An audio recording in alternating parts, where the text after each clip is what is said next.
नमस्कार, देश की बात में आप सभी का स्वागत है। मैं हूं आपके साथ ऋषि शुक्ला। रुक करेंगे खबरों का, लेकिन उससे पहले एक नजर सुर्खियों पर। लोकसभा में हंगामे पर सियासी घमासान जारी। बीजेपी और कांग्रेस के बीच आरोप का दौर। स्पीकर ओम बिरला के खिलाफ कांग्रेस लाई अविश्वास प्रस्ताव। लोकसभा में 4 फरवरी को हंगामे का वीडियो आया सामने। संसदीय कार्य मंत्री किरण रिजिजू ने जारी किया वीडियो। पीएम की सीट के पास कर रहे थे प्रदर्शन। नरवणे की किताब को लेकर सरकार पर राहुल का हमला। राहुल बोले, मुझे नरवणे की किताब पर भरोसा। राहुल का दावा, अमेजन पर बिक रही है बुक।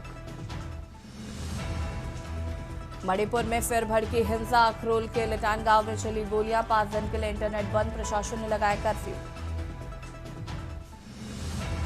यूपी विधानसभा में बजट सत्र के दौरान हंगामा। राज्यपाल गो बैक के लगे नारे। यूपी विधानसभा की कार्रवाई स्थगित, कल तक के लिए स्थगित की गई है। यूपी के मथुरा में एक परिवार के 5 लोगों की मिले लाश। पति पत्नी, 3 बच्चे की मौत। रसोई की दीवार समेत 3 जगह सुसाइड नोट मिले। आप देख रहे हैं के न्यूज, खबरों का सारथी। और सीधे आपको ले चलते हैं बाराबंकी, जहां पर मुख्यमंत्री योगी आदित्यनाथ क्या कुछ कह रहे, सुन लेते हैं।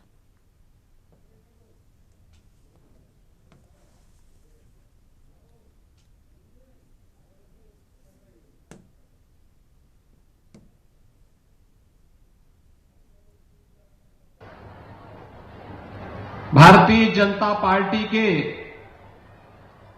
बाराबंकी जनपद के अध्यक्ष श्री राम सिंह वर्मा जी, अनुसूचित जाति जनजाति आयोग के अध्यक्ष पूर्व सांसद श्री बैजनाथ रावत जी,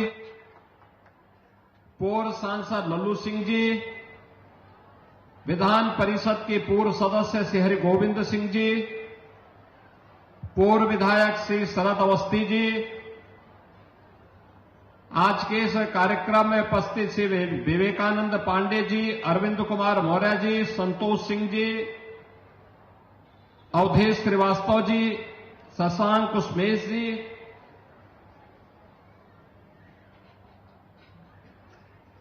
बाबा हरिशंकर दास जी के प्रति श्रद्धा और सम्मान का भाव रखने वाले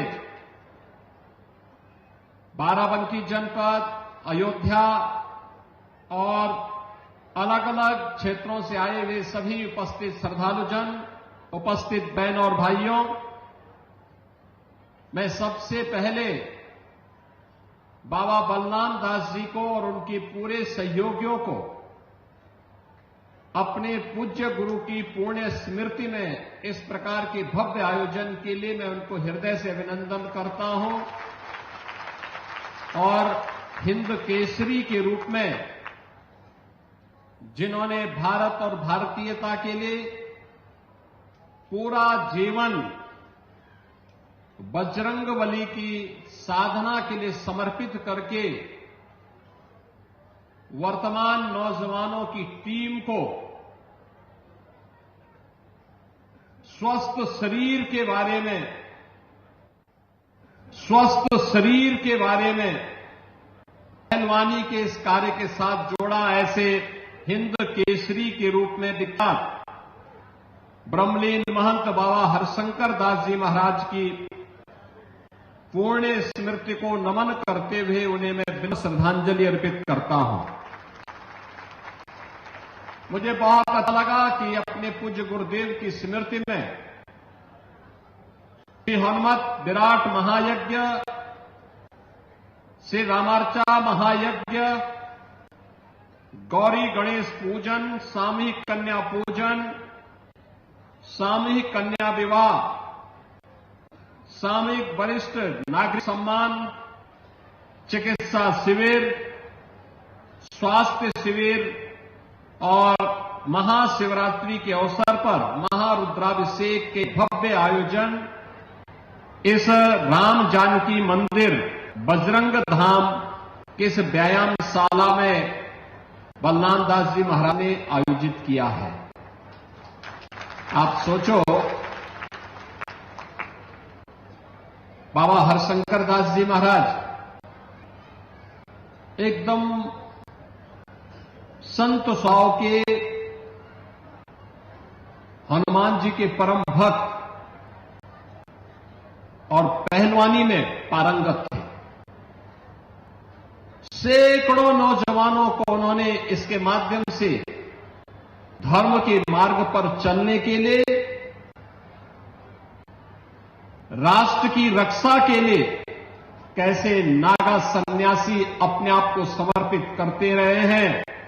बाबा हरिशंकर दास जी महाराज का जीवन चरित्र उसका उदाहरण है और आज उनकी पुण्य स्मृति के इस कार्यक्रम के साथ मुझे जुड़ने का सौभाग्य प्राप्त हुआ है। मैं इस अवसर पर उनकी स्मृति को पुनः कोटि कोटि नमन करते हुए उन्हें विनम्र श्रद्धांजलि अर्पित करता हूं। बहनों और भाइयों, यही है हमारी सनातन धर्म की परंपरा। बाराबंकी जनपद कहते हैं हिरण्याक्ष राक्षस को मारने के लिए भगवान ने 12 रूप में इसी जनपद में अवतार लिया था। भगवान विष्णु के जो अवतार हैं उनमें 12 अवतार की भूमि बाराबंकी। भगवान लोदेश्वर महादेव का पवित्र धाम इसी बाराबंकी जनपद में, और यही जनपद है जिसने हॉकी के एक महान खिलाड़ी जिन्हें पद्म पुरस्कार से भी सम्मानित किया गया था, ऐसे श्री केडी सिंह बाबू को भी जन्म दिया था। ये वही धरती है, ये वही धरा है जिस धरा ने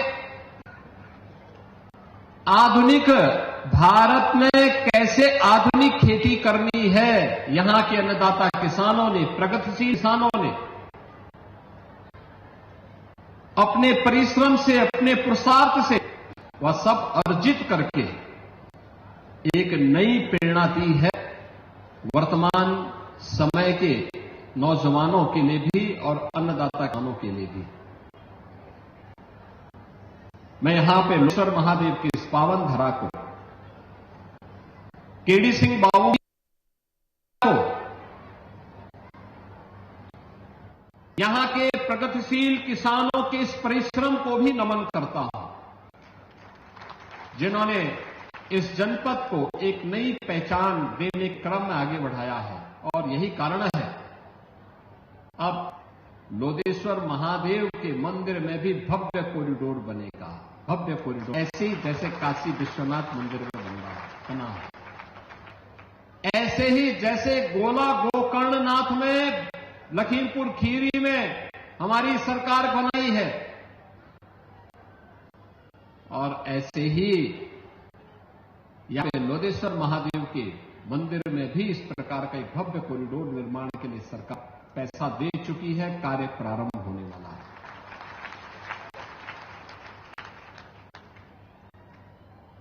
केडी सिंह बाबू की हवेली भी थी, हमारी सरकार ने कहा नहीं, देश के लिए उनकी सेवाओं को देखते हुए वह बिकेगी नहीं, सरकार उसका खर्च देगी और उस हवेली में केडी सिंह बाबू का स्मारक बनेगा। उनकी स्मृतियों को सजो करके वहां पे खेल की एक नई एकेडमी के निर्माण के कार्यक्रम को हम आगे बढ़ाएंगे। बाराबंकी का नौजवान भी केडी सिंह बाबू से प्रेरणा प्राप्त करके इस राष्ट्रीय खेल के प्रति अपने आप को समर्पित कर सके, इसके लिए सरकार कार्य कर रही है। अन्नदाता किसानों को सम्मान देने के लिए ही आदरणीय प्रधानमंत्री जी ने यहां के प्रगतिशील किसान श्री राम शरण वर्मा जी को पद्म पुरस्कार से सम्मानित करके हर किसान को सम्मानित किया था। आपके परिश्रम को, आपके पुरुषार्थ को सम्मानित किया था, और यही परंपरा आगे बढ़ाने के लिए आज हम सब आपके बीच में आए हैं। आपने देखा होगा यहां के लोकप्रिय विधायक जब बात को यहां पे कह रहे थे, जब यहां पे अपनी बातचीत कह रहे थे, उस समय उन्होंने यहां की योजनाओं के बारे में गिना, कैसे 84 कोस परिक्रमा का भाग यह जनपद भी बन रहा है और परिक्रमा मार्ग बनेगा। स्वाभाविक रूप से यहां का विकास कई गुना बढ़ेगा। और को लाभ पहुंचाना चाहते हैं, कुछ अदृश्य लोग हैं जिनको लाभ पहुंचाना चाहते हैं, क्योंकि इनका बजट, जो बजट बनाते हैं वो आम जनता का ना उसमें जिक्र है ना फिक्र रहती है। और अगर फिक्र होती उनको तो किसान की खाद समय पर मिल जाती उन्हें, उनको बीज समय पर मिल जाता, सस्ती बिजली उपलब्ध हो जाती, सिंचाई या सिंचाई मुफ्त हो जाती थी। और मुझे याद है सभापति महोदय, समाजवादी सरकार में हम लोगों ने किसानों की सिंचाई मुफ्त करने के भी फैसले लिए। कीटनाशक दवाइयां कितनी महंगी हैं और सरकार ने किसानों को अपने हाल पे छोड़ दिया। मंडियों पे कहीं कोई खरीद नहीं है, और अगर खरीद हुई है तो सरकार बताए कि धान, आलू या गेहूं की खरीद में तो मिल जाती है उसको कीमत, लेकिन धान और आलू जैसी फसलों पर कोई सरकार कीमत नहीं दे पा रही है।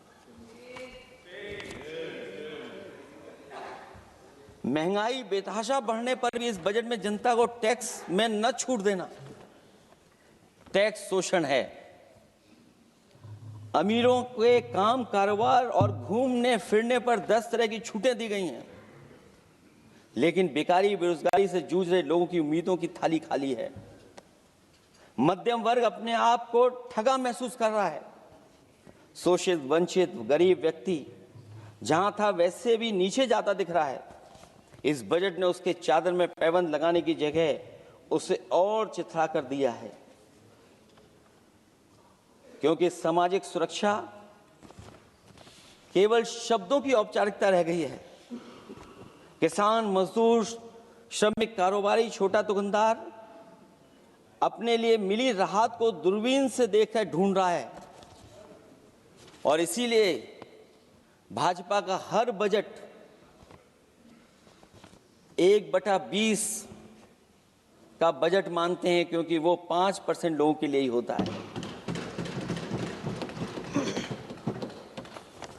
अच्छे बजट की होती हैं 3 पहचान: गरीब की तरक्की, खुशहाली और मुस्कान।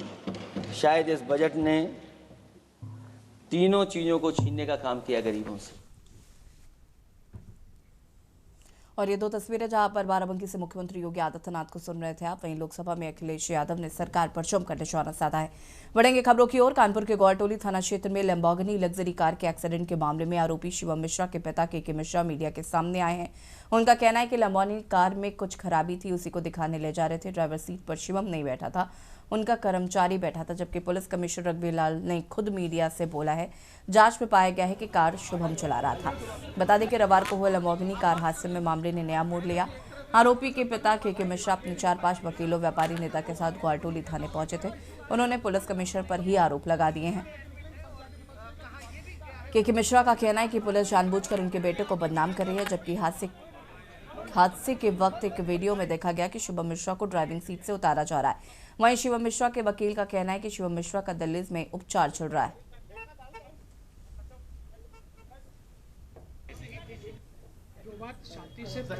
आप बता दीजिए, पहले आप पूछ लीजिए। आरोप लगाया जा रहा है कि शिवम मिश्रा गाड़ी चला रहे थे, मगर आपका क्या कहना है?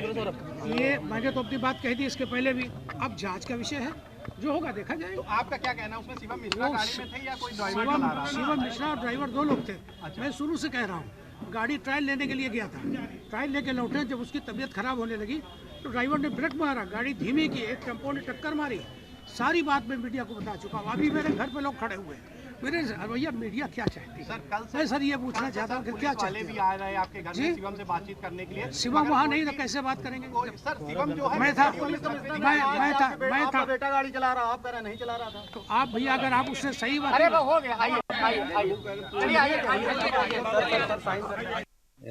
जो कार ड्राइवर था उसका हमारी विवेचना में नाम आ गया। उसका नाम शिवम मिश्रा है, जैसे अभियोग पंजीकृत सुसंगत धाराओं के अंतर्गत किया जा चुका है।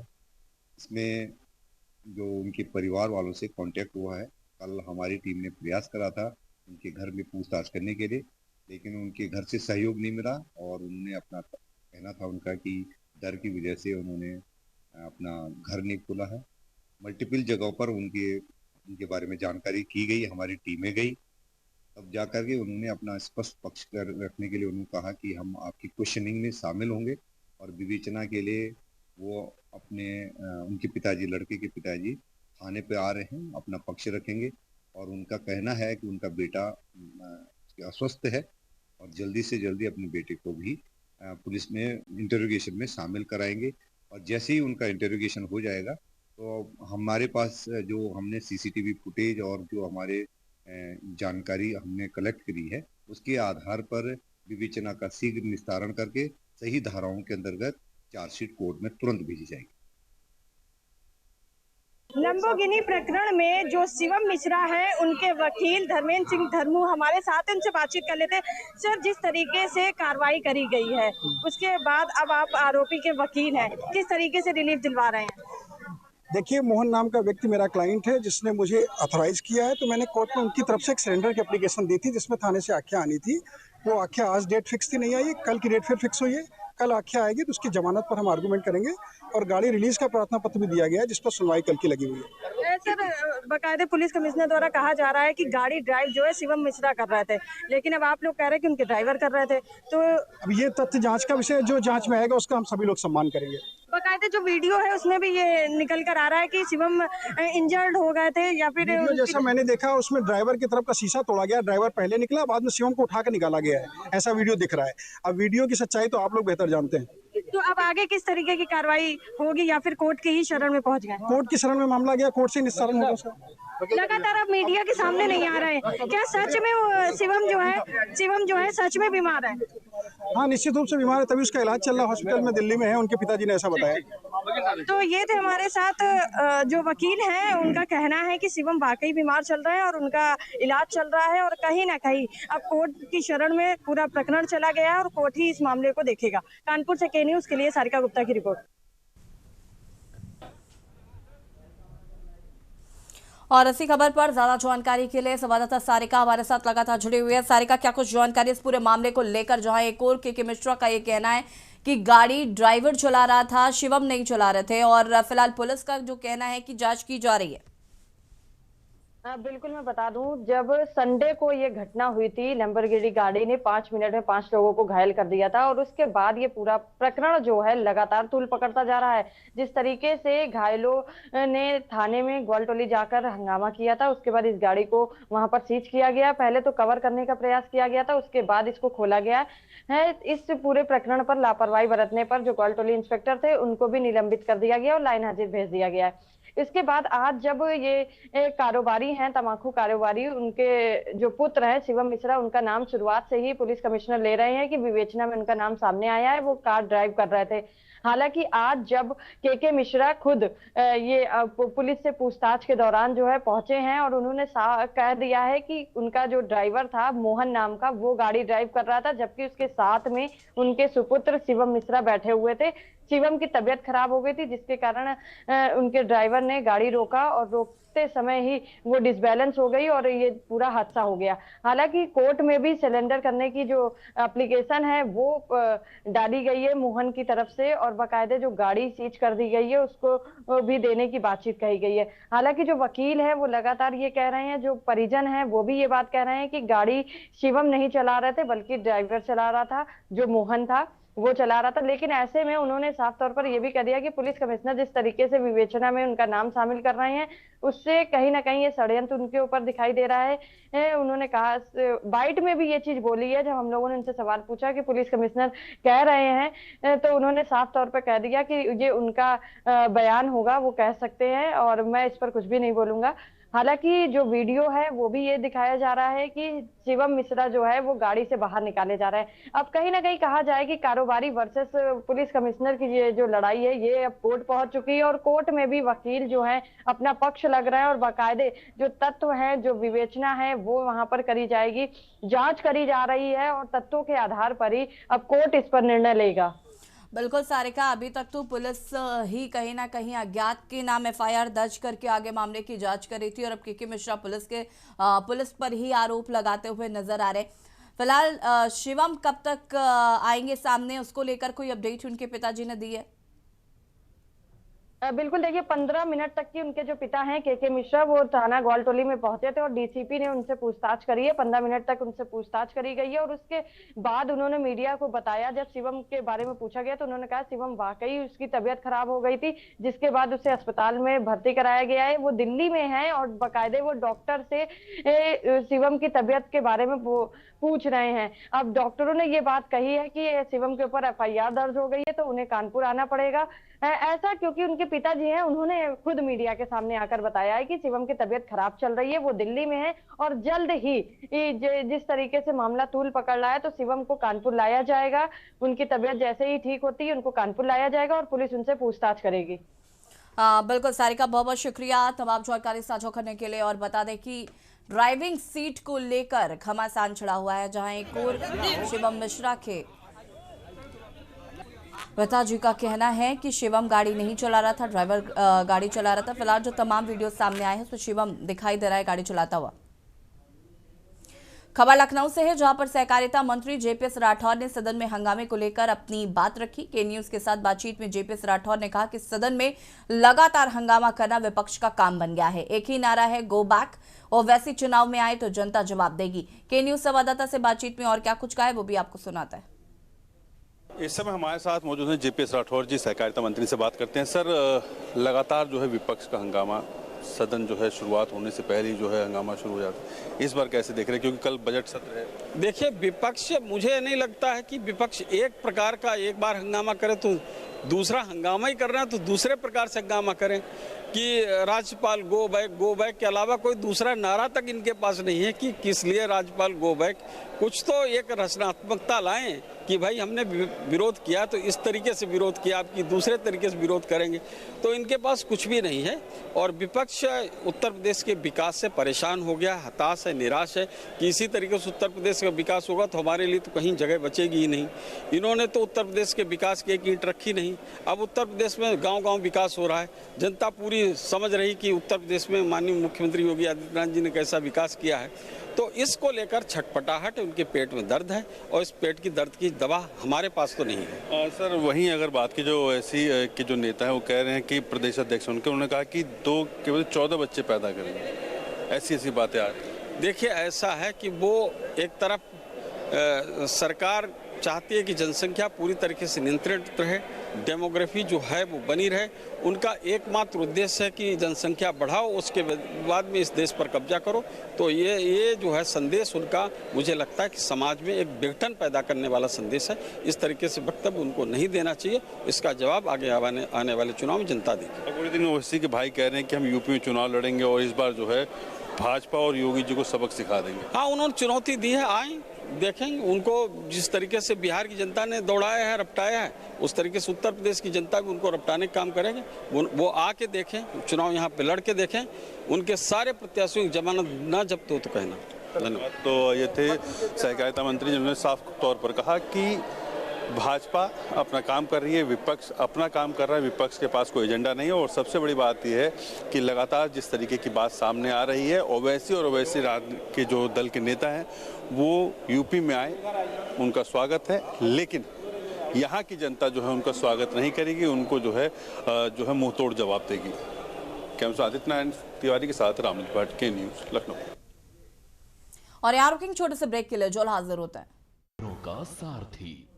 ब्रेक के बाद एक बार फिर से आप सभी का स्वागत है। खबर लखनऊ से है, जहां पर यूपी सरकार के मंत्री ओम प्रकाश राजभर ने ओवैसी के बयान पर अपनी प्रतिक्रिया दी है। ओपी राजभर ने कहा कि 2022 के चुनाव में जो हुआ वही 2027 के चुनाव में होगा। ओवैसी आए, चुनाव में जनता जवाब देगी। कठोर शब्दों में ओपी राजभर ने के न्यूज के साथ बातचीत में क्या कुछ कहा है वो भी आपको सुनाते हैं। एमआईएम के नेता ने साफ कहा है कि उत्तर प्रदेश में हम आ रहे हैं, योगी जी तैयार हैं। हमारे साथ मौजूद हैं ओम प्रकाश राजभर जी, सरकार में कैबिनेट मंत्री हैं। सर, कैसे देखते हैं कि चैलेंज कर रहे हैं कि योगी जी हम आ रहे हैं, तैयार रहिए? का उखाड़ लेंगे आके? हाँ, योगी जी कौन रोआ टेढ़ कर देंगे? वो पहले आ रहे हैं, पहले अपने बिरादरी को समझावें, उनको शिक्षा के लिए, स्वास्थ्य के लिए, रोजगार के लिए उनको जागृत करें, भाईचारा मिल्लत की बात बतावें।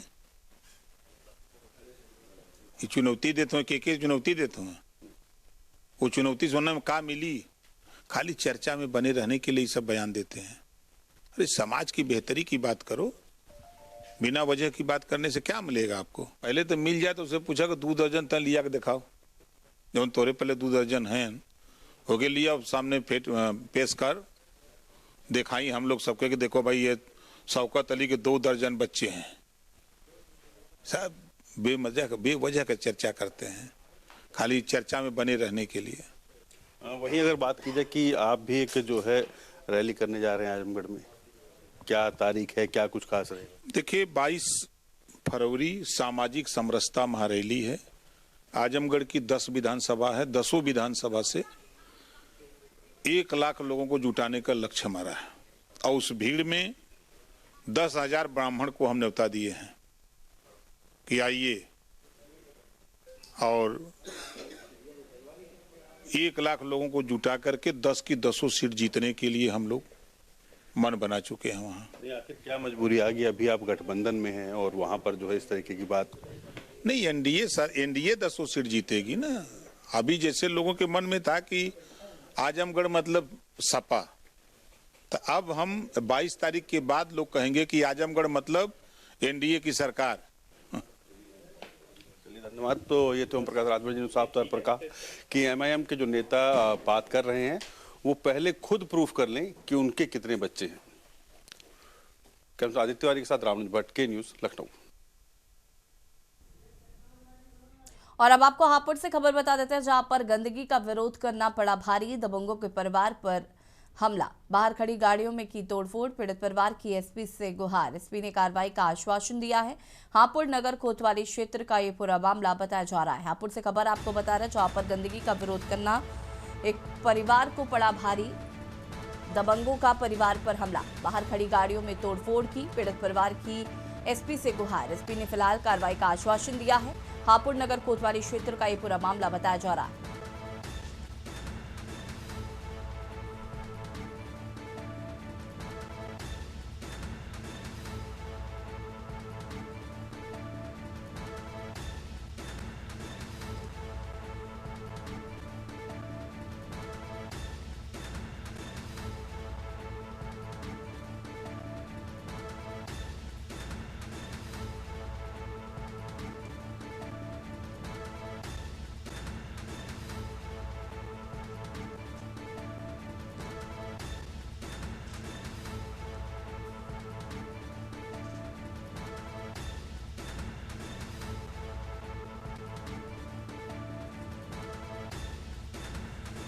दबंगों ने बाहर खड़ी गाड़ियों में की तोड़फोड़, पीड़ित परिवार की एसपी से गुहार।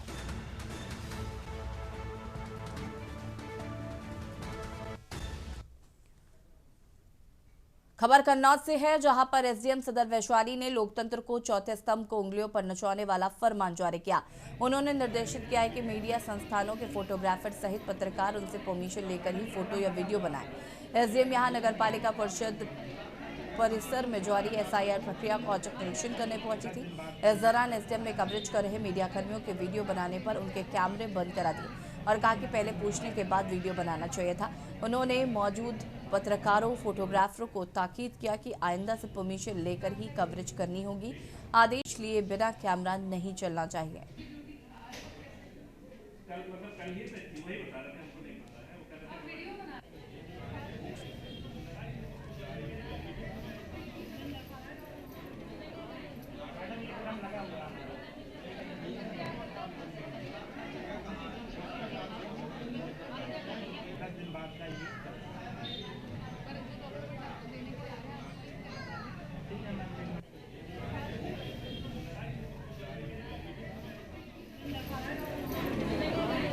थे वीडियो बना लगा हुआ है।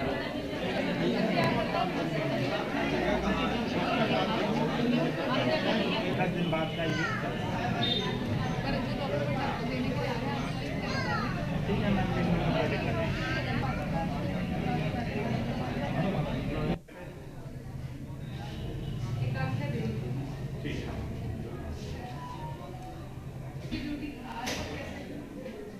कल ही तक थी,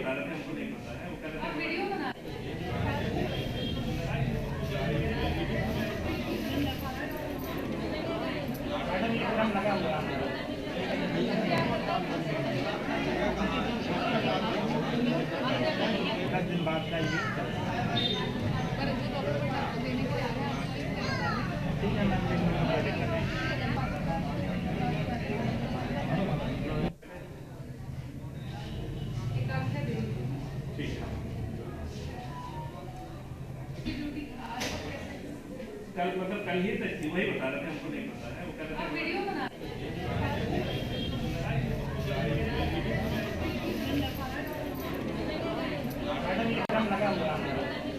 यहाँ पर आदेश देने के बाद ही फोटो वीडियो बनाने के निर्देश दिए गए हैं।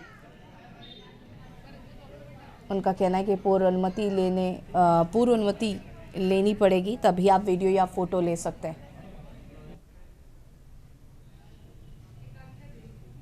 नगर पालिका पहुंचकर बंद कराए मीडिया के कैमरे।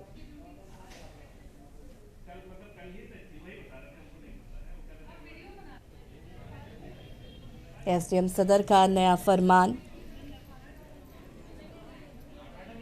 मीडिया कर्मियों को दी चेतावनी कि आगे से पूछकर ही वीडियो और फोटो लीजिए।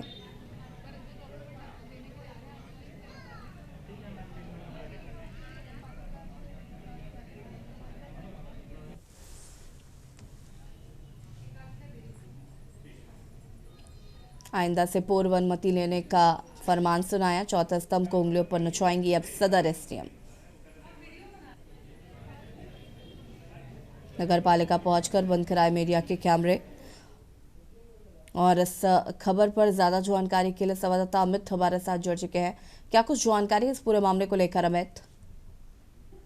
जी बिल्कुल बता दें, एफआईआर प्रक्रिया लगातार चल रही है। जो आपत्तियां लगी थी उनको लेकर लोग जहां पर स्थल बनाए गए हैं, जहां पर पॉइंट बनाए गए कि वहां पर जाके अपनी आपत्तियां दर्ज करा सकते हैं, अपने डॉक्यूमेंट देकर सही करा सकते हैं। तो उसी दौरान हम लोग भी वहां पर कवरेज कर रहे थे, तभी अचानक कन्नौज की सदर एसडीएम वैशाली जी वहां पर पहुंचती हैं और उसके बाद वो वहां पर अपना जो उनका काम होता है वो लोगों से बात करती हैं और वहां पर निरीक्षण भी करने लगती हैं।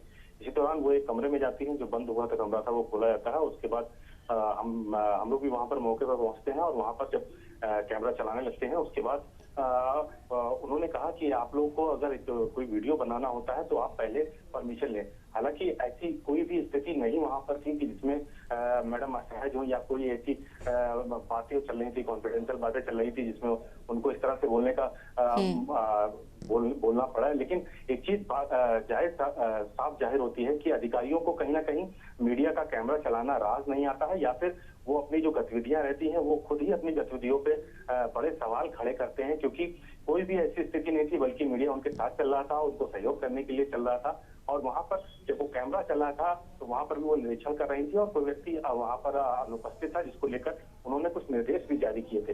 अभी इस दौरान जब कैमरा चलने लगा तब उनको ये नागवार गुजरा और उन्होंने कहा अगर आप फोटो ले रहे हैं तो फोटो आप ले सकते हैं, लेकिन आप वीडियो नहीं बना सकते।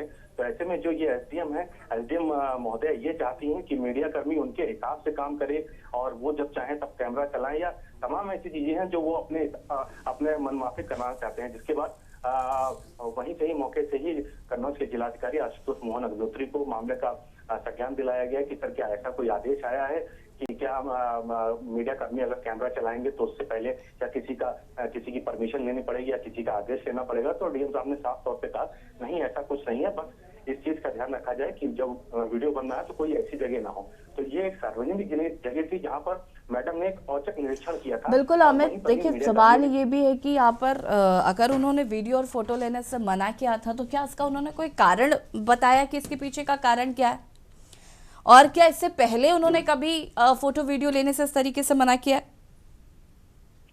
जी ऐसा तो कुछ भी नहीं दिख रहा था। उनका जो उनके साथ रहता है परमानेंट गर्दली जो रहता है वो भी वहां पर कैमरा में चला रहा था, लेकिन जब हम लोग वहां पर कैमरा चलाने लगे तभी उनको ऐसी तकलीफ महसूस हुई। जाहिर सी बात है, या तो कुछ उनके मन में और चीजें चल रही होंगी, क्योंकि कोई भी ऐसी कॉन्फिडेंशियल चीज नहीं थी या कोई भी ऐसी चीज नहीं थी जहां पर उनको इस चीज को तकलीफ होनी चाहिए। तो कहीं ना कहीं अपने आप में खुद एक बड़े सवाल वो खुद अपने आप में खड़े कर रही हैं कि आखिर उनको किस चीज से ऐसी तकलीफ हुई जो उन्होंने बोला कि आपको वीडियो बनाने से पहले कंसल्ट करना चाहिए था, इजाजत लेनी चाहिए थी। ये तमाम तरीके की बातें जो एसडीएम महोदया के लिए अपने ऊपर सवाल खड़े करती है कि अगर आप कोई भी सरकारी निरीक्षण पे निकल रहे हैं तो जाहिर सी बात है पत्रकार मिलेंगे, पत्रकार वीडियो कवरेज भी करेंगे। लेकिन अब ये नया फरमान एसडीएम महोदया का आ गया है कि फोटो ले लो, लेकिन अगर वीडियो बनाना है तो एसडीएम महोदया की पहले हमको परमिशन लेनी पड़ेगी, पत्रकारों को परमिशन लेनी पड़ेगी, उसके बाद ही कोई फोटो ले सकता है। तो ये कहीं ना कहीं सवाल खड़े करता है कि आखिर जो अधिकारी हैं ये आखिर किस तरह से कौन से नए नियम ले आते हैं, या पत्रकारों के ऊपर किस तरह से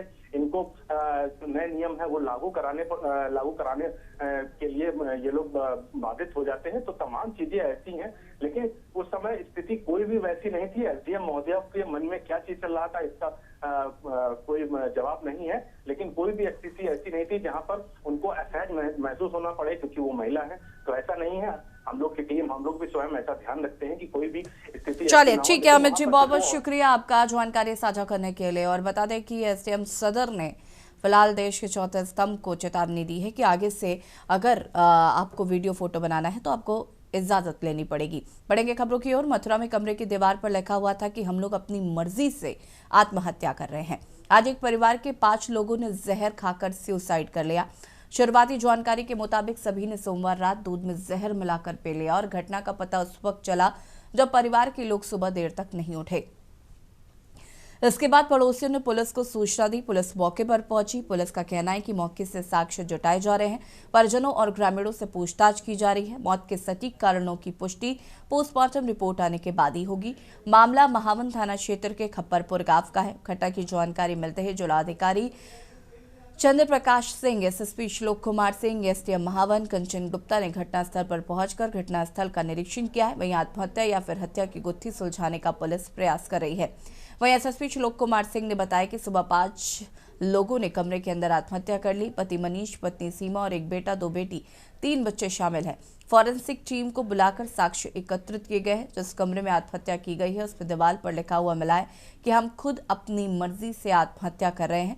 वहीं मृतक के द्वारा एक वीडियो भी बनाया गया था। सभी साक्ष्यों को एकत्रित कर लिया गया है। सभी शवों को कब्जे में लेकर पोस्टमार्टम के लिए भेज दिया गया है। ये थाना महावन में खप्परपुर गांव पड़ता है। यहाँ आज सूचना मिली कि एक ही परिवार के 5 लोगों की डेड बॉडी मिली है, जिसमें कि पति पत्नी और 3 बच्चे हैं। इस सूचना पर थाने पुलिस द्वारा मौके पर पहुंचकर जांच की गई तो ये पाया गया ये मनीष नाम के व्यक्ति हैं और खेती करते हैं और इनका जो घर है उसमें जो कमरा है जिनमें ये रहते थे उसी में इनकी सबकी बॉडी मिली है। जो पड़ोस में इनके अपने भाई रहते हैं उनके द्वारा सुबह जब बच्चे नहीं उठे तो आकर के चेक किया गया। फिर जो मेन गेट है उसको फांद करके घर में अंदर घुसे और कमरे का दरवाज़ा तोड़ करके अंदर देखा तो वो सभी मृत पाए गए। दीवार पे एक सुसाइड नोट लिखा हुआ मिला है, साथ ही साथ एक कागज़ पे सुसाइड नोट लिखा हुआ मिला है। इसके अलावा जो मृतक है उनके मोबाइल पे अपने द्वारा बनाया गया एक वीडियो भी मिला है जिसमें कि उन्होंने सुसाइड करने की बात कही है। बॉडीज़ को पोस्टमार्टम हेतु भेजा जा रहा है और यहाँ पे फील्ड यूनिट द्वारा सभी साक्ष्य एकत्रित किए गए हैं। जांच के क्रम में जो भी आता है उसके आधार पर कार्रवाई सुनिश्चित की जाएगी। खबर बुलंदशहर से, जहां पर कस्बा पहासू में सरस्वती विद्या मंदिर इंटर कॉलेज में विराट हिंदू सम्मेलन का आयोजन किया गया है। सम्मेलन में महामंडलेश्वर स्वामी रूपेंद्र प्रकाश जी महाराज ने शिरकत की। अपने संबोधन में उन्होंने कहा है कि राजनीतिक पार्टियां हिंदुओं को जातिवाद के नाम पर बांटने का काम कर रही हैं। उन्होंने हिंदू समाज को एकजुट रहने और परिवार को मजबूत करने की अपील की है।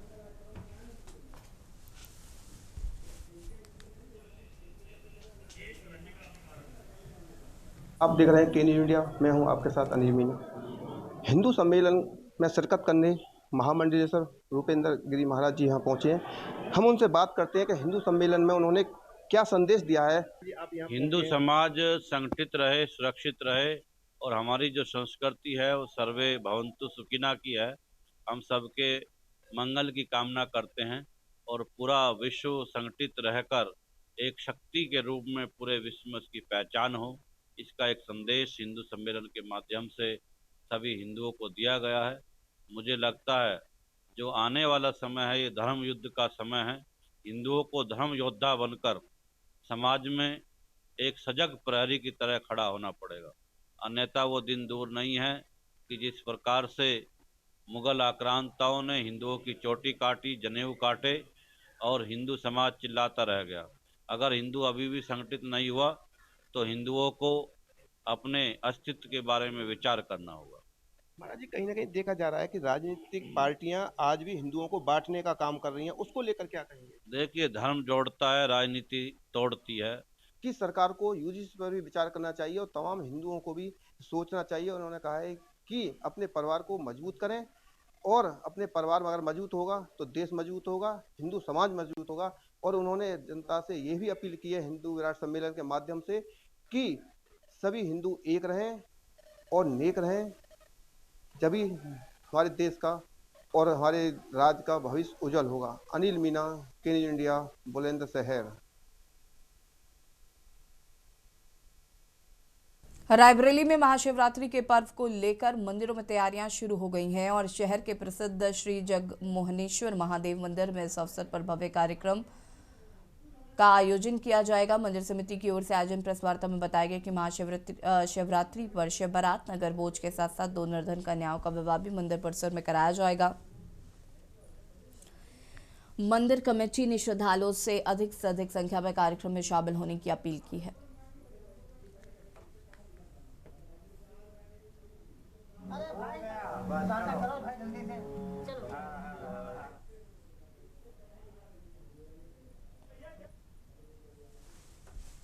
बजनौर के हेमपुर दीपा थाना क्षेत्र के ग्राम मंडोरा जट पे हुई लूट की घटना का पुलिस ने खुलासा कर दिया है। पुलिस जांच में घटना पूरी तरह से फर्जी पाई गई है। पुलिस ने महिला, उसकी मां और भाई को गिरफ्तार कर लिया है। पुलिस ने उनके कब्जे से चोरी किए गए सभी आभूषण बरामद किए हैं। पूरा मामला बजनौर के हेमपुर दीपा थाना क्षेत्र का है, जहां पर फरवरी को वादी भुगेन सिंह निवासी ग्राम मंडोरा जट ने रिपोर्ट दर्ज कराई थी कि 2 ज्ञात व्यक्तियों ने उनके घर में भिखारी बनकर घुसकर अलमारियों के ताले तोड़कर सोने चांदी के आभूषण लूट लिए और उनकी पुत्रवधू शिवानू के साथ मारपीट करके उसके आभूषण लेकर फरार हो गए हैं।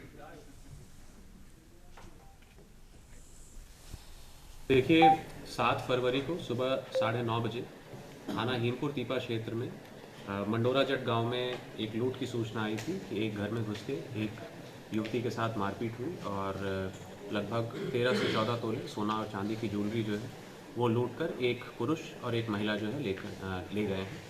इस संबंध में तत्काल एफआईआर दर्ज की गई थी और घटना का अनावरण करते हुए यह घटना जो है पूरी तरह से झूठी पाई गई है। यह पूरी जानकारी हुई कि जिस महिला ने लूट की सूचना दी थी उसी ने अपनी जेठानी की सारी ज्वेलरी अपनी मदर और अपने भाई के साथ प्लानिंग करके अपने भाई के विवाह में और अन्य चीज़ों में जो है बाद में यूटिलाइज करने के उद्देश्य से घटना के 4 दिन पहले ही सारी ज्वेलरी अपने भाई पंकज को दे दी थी। समाजवादी पार्टी जिला संभल के जिलाध्यक्ष असगर अली अंसारी की ओर से मुख्य निर्वाचन आयुक्त भारत निर्वाचन आयोग को ज्ञापन भेजकर मतदाता सूची से कथित रूप से सही मतदाताओं के नाम काटे जाने की शिकायत की गई है। ज्ञापन के माध्यम से आरोप लगाया गया है कि जनपद संभल के अंतर्गत आने वाली विधानसभा सीटों संभल, असबोली, चंदौसी, गुन्नौर और आंशिक बिलारी में मतदाता सूची के पुनरीक्षण के दौरान कई वैध मतदाताओं के नाम फॉर्म नंबर 7 के जरिए निरस्त किए जा रहे हैं। ज्ञापन में कहा गया है कि बीएलओ द्वारा सत्यापन प्रक्रिया के बावजूद बड़ी संख्या में ऐसे मतदाताओं के नाम हटाए जा रहे हैं जो जीवित हैं और स्थायी रूप से अपने पते पर निवास कर रहे हैं। आपने देखा होगा अभी पिछले दिनों भी हम लोगों ने ज्ञापन दिया था माननीय विधायक यादव जी असमोली विधानसभा में, जो षड्यंत्र के तहत जो वोट काटने वाला मामला था उसको लेकर के आज हमने पूरे ज़िले की 4 विधानसभाएं और एक आंशिक बिलारी को लेकर के ज्ञापन दिया है।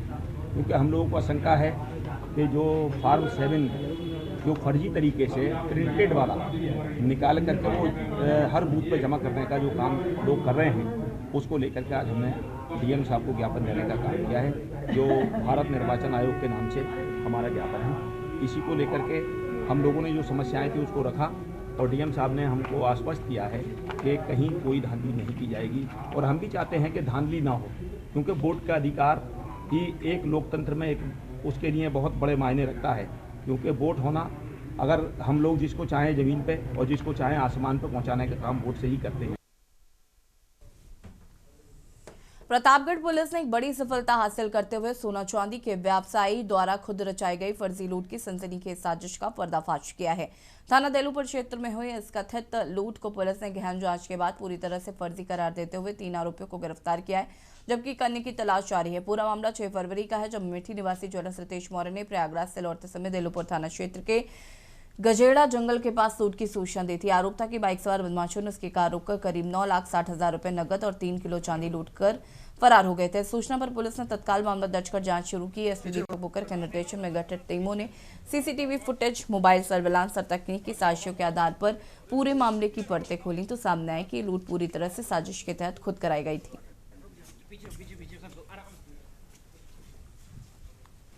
दुबे उसके साथ ये की थी और इसने खुद ही ये बताया था कि टोल के बाद मेरी गाड़ी का नंबर भी सब बता दिया था, इसने टाइम भी शेयर कर रहा था और एक इसने डिफरेंट मोबाइल नंबर भी लिया था जो इसने उस बैग में ही छोड़ दिया था, जिससे ये अपनी उसको सूचनाएं और लोकेशन शेयर कर रहा था।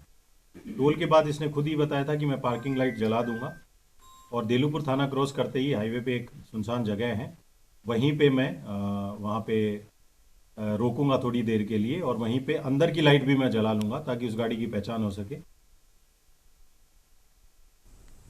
उत्तर प्रदेश के चित्रकूट जनपद में राष्ट्रीय फाइलेरिया उन्मूलन कार्यक्रम का शुभारंभ मुख्य विकास अधिकारी डीपी पाल ने फाइलेरिया की दवा खाकर किया। इस मौके पर सीडीओ ने कहा कि फाइलेरिया एक घातक बीमारी है, दवा का सेवन करके इस जानलेवा बीमारी से बचाव किया जा सकता है। सीडीओ ने सभी जनपद वासियों से स्वास्थ्य विभाग द्वारा गठित टीमों द्वारा गांव-गांव और घर-घर जाकर खिलाई जा रही दवा का सेवन कर अपने आप को और परिवार को फाइलेरिया से प्रतिरक्षित करने का आह्वान किया है। वहीं मुख्य चिकित्सा अधिकारी डॉक्टर विपेश द्विवेदी ने कहा कि भारत सरकार द्वारा देश को फाइलेरिया मुक्त कराने के लिए राष्ट्रीय स्तर पर 10 फरवरी से 28 फरवरी तक फाइलेरिया उन्मूलन अभियान चलाया जा रहा है।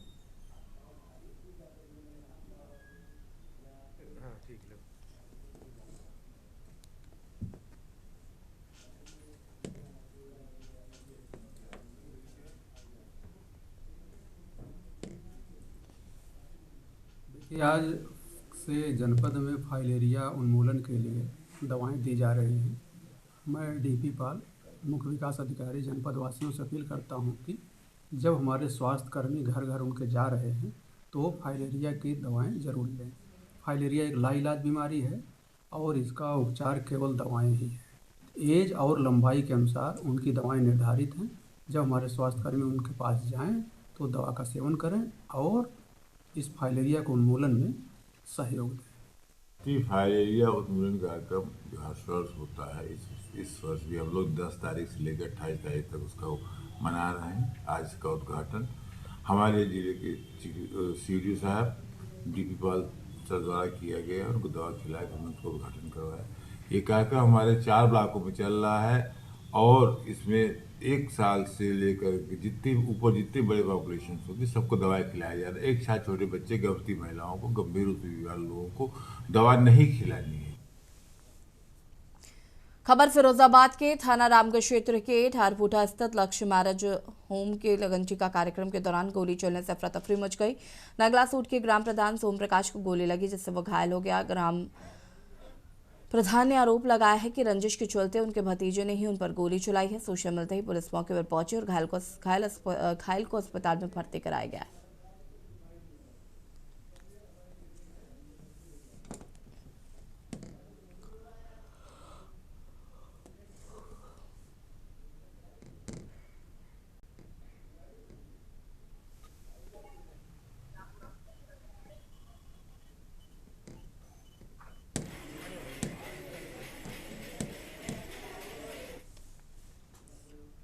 और इसी बीच आपको लखनऊ से खबर बता देते हैं। लखनऊ से खबर यूजीसी को लेकर पल्लवी पटेल का प्रदर्शन। अपना दल खमेरावादी नेता का जोरदार प्रदर्शन। यूजीसी इक्विटी रेगुलेशन 2026 को तत्काल लागू करने की मांग। आईटी चौराहे से पुलिस लाइन तक सैकड़ों कार्यकर्ताओं का मार्च। बता दें कि पुलिस और पल्लवी पटेल के बीच हुई तीखी नोकझोंक। पुलिस ने पल्लवी पटेल को वैन में बैठाया।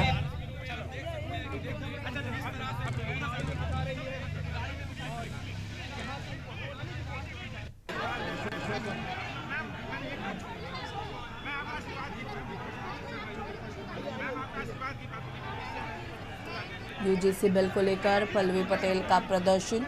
अपना दल खमेरावादी नेता का जोरदार प्रदर्शन। बता दें कि यूजीसी इक्विटी रेगुलेशन 2026 को तत्काल लागू करने की मांग की जा रही है। आईटी चौराहे से पुलिस लाइन तक सैकड़ों कार्यकर्ताओं ने किया मार्च। पुलिस और पल्लवी पटेल के बीच तीखी नोकझोंक भी हुई। पुलिस ने पल्लवी पटेल को वैन में बैठाया।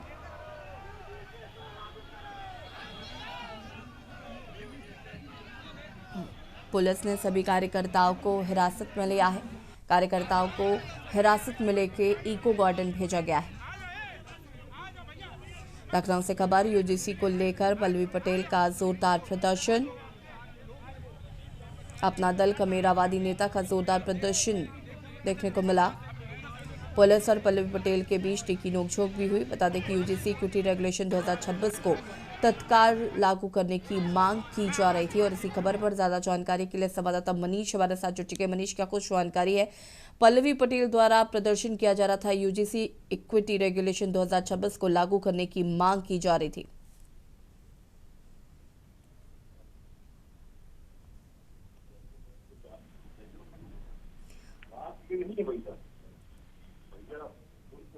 मनीष, आपको आवाज मिल रही है? जी बिल्कुल, बताइए। मनीष जी, क्या कुछ जानकारी है? यूजीसी को लेकर पल्लवी पटेल का प्रदर्शन देखने को मिला और पुलिस और पल्लवी पटेल के बीच तीखी नोकझोंक भी हुई। जी बिल्कुल, अगर इस प्रकार से जो है विधायक पल्लवी पटेल जो है यूजीसी कानून को लेकर के जो है लगातार जो है सरकार को घेरने का उनके द्वारा प्रयास किया जा रहा है। उनके द्वारा साफ तौर से ये कहा जा रहा है जो यूजीसी का जो कानून लाया गया था वो लागू होना चाहिए। तो इसको लेकर के जिस प्रकार से उनके द्वारा समानता और असमानता को लेकर के और धर्म जात को लेकर के जो है जिस प्रकार से जो है उनके द्वारा पहले भी सरकार के ऊपर आरोप लगाए गए थे। उनके द्वारा कहा गया था जिस प्रकार से भारत सरकार के जो आंकड़े जो दिखा रहे हैं कि 118% जाति भेदभाव का जो ये मामला चल रहा है, जो सरकारी आंकड़े के आधार पर उनके द्वारा ये भारत सरकार को घेरा गया। जिस प्रकार से आज का माहौल देखें, जिस प्रकार से आज सुबह लखनऊ के IIT चौराहे पे पल्लवी पटेल पहुंची और उनके द्वारा यूजीसी कानून को लेकर के जो है उनके द्वारा पूरी तरीके से उनका जो वहां पर धरना प्रदर्शन रहा, काफी आक्रोशित भरा रहा, जिसमें जो है पुलिस महकमे से काफी देर तक कहा सुनी और देखने को मिली। और उनके द्वारा जो मांगों को था कि सरकार के द्वारा जो है उनकी मांगों को जो है यूजीसी के लिए जो मांगे हैं वो जल्द से जल्द पूरी की जाए। इसी के तहत ये पूरा वहां पर काफी देर तक ये हंगामा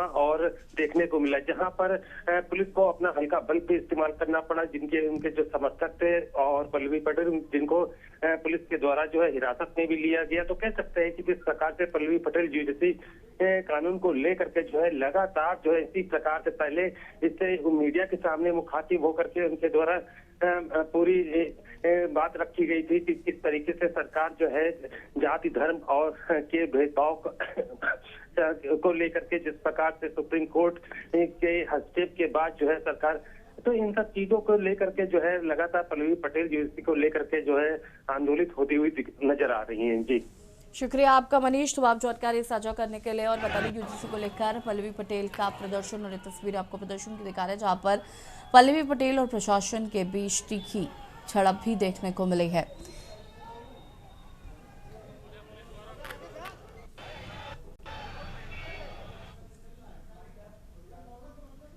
और देशी बात में फिलहाल इतना ही। देखते रहिए के न्यूज़ ज़रिया। नमस्कार।